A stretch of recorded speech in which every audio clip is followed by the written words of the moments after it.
कभी ऐसा लगता है कि आप अन्य लोगों की राय, अपेक्षाओं और नाटक के समुद्र में डूब रहे हैं? जैसे आप लगातार शुद्ध और मस्त की ट्रेडमिल पर चल रहे हैं, लेकिन कहीं नहीं मिल रहा है? क्या होगा अगर मैंने आपको बताया कि एक महाशक्ति है जो आपको मुक्त कर सकती है? इसे बकवास नहीं देना कहा और जाता है। नहीं, मैं एक झटका होने के बारे में बात नहीं कर रहा हूँ। मैं बकवास के बारे में परवाह करने के लिए अपना सर्वश्रेष्ठ जीवन जीने में बहुत व्यस्त होने के बारे में बात कर रहा हूँ।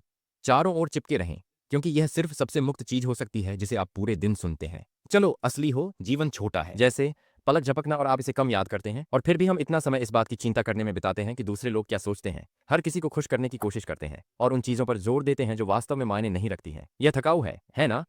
लेकिन यहाँ एक बात है, आपको इस तरह जीने की जरूरत नहीं आप है। एक बकवास आदमी या लड़की नहीं दे सकते हैं और फिर भी दयालु, सफल और खुश हो सकते हैं। वास्तव में, आप भी खुश हो सकते हैं। यहाँ सौदा है। हम में से अधिकांश डिफ़ॉल्ट रूप से लोगों को खुश करने वाले हैं। जब हम ना कहना चाहते हैं, तो हम हाँ कहते हैं। हम हर पाठ संदेश को खत्म कर देते हैं। हम इस बात पर जोर देते हैं कि किसी ने 3 साल पहले हमारे बारे में क्या कहा था और किस लिए? दुखी होने पर हर किसी को खुश करने के लिए?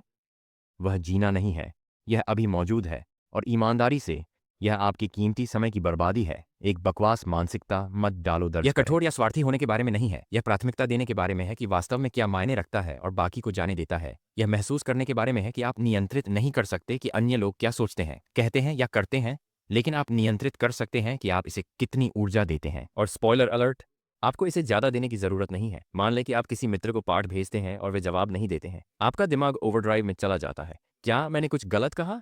क्या वे मुझ पर पागल हैं? क्या मुझे एक और पाठ भेजना चाहिए?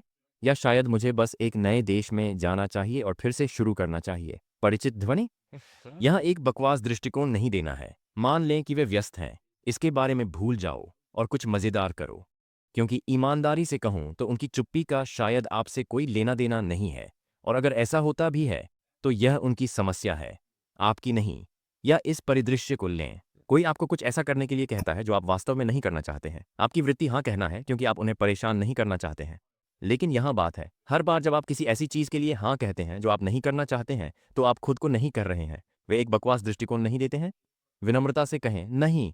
अगर वे परेशान हो जाते हैं तो यह उन पर है। आप अन्य लोगों की भावनाओं को प्रबंधित करने के लिए जिम्मेदार नहीं हैं। अब मुझे पता है कि आप क्या सोच रहे हैं, लेकिन क्या होगा अगर लोग सोचते हैं कि मैं एक झटका हूं? यहाँ सच्चाई है, लोग जो चाहें सोचने जा रहे हैं, चाहे आप कुछ भी करें। आप एक जलती हुई इमारत से एक पिल्ला बचा सकते हैं, और कोई अभी भी कहेगा, आपने बिल्ली को भी क्यों नहीं बचाया? तो हर किसी को खुश करने की कोशिश में अपनी ऊर्जा क्यों बर्बाद करें? तुम पिज्जा नहीं हो, आप हर किसी के पसंदीदा नहीं हो सकते।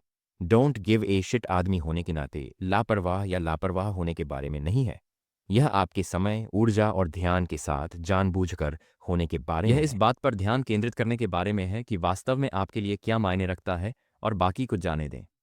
क्योंकि यहाँ रहस्य है, जब आप छोटी चीज़ों की परवाह करना बंद कर देते हैं, तो आप बड़ी चीज़ें, अपने सपने, अपने लक्ष्य, अपनी खुशी के लिए जगह बनाते हैं। तो अगली बार जब आप अपने आप को किसी ऐसी चीज़ पर जोर देते हुए पकड़ते हैं जो वास्तव में मायने नहीं रखती है, तो अपने आप से पूछें, क्या यह 1 सप्ताह में मायने रखेगा?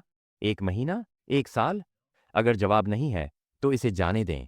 एक बकवास आदमी मत बनो। इसलिए नहीं कि आप हृदयहीन हैं, बल्कि इसलिए कि आप बकवास की परवाह करने के लिए अपना सर्वश्रेष्ठ जीवन जीने में बहुत व्यस्त हैं।